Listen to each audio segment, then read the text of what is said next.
to gima miyo PBO Act no bedo chik manya tiyo en regulations.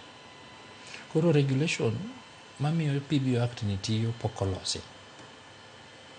Sama waloso ni wan gi draft regulation mane waloso nene mabe koro wasagolo nikech jo civil society noloso margi ombo timang'o waloso maro koro wakawo draft regulations gi kitwa timo ne gik miluongo ni harmonization. Wasatimo harmonization to nikech katiba ma Kenya wacho ni pach japiny nyaka iwinji, wakawo gi to wadhi to penjo jopiny to mae e kaka walose, e kaka waneno ka wa interpret ang'o chik maduong' ma en PBO Act.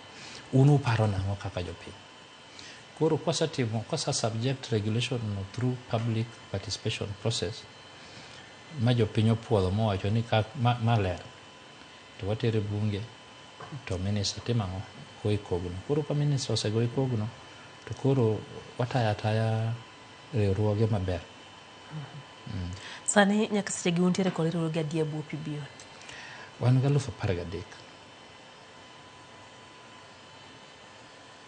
No penjo moro kae ka bende penjore ni to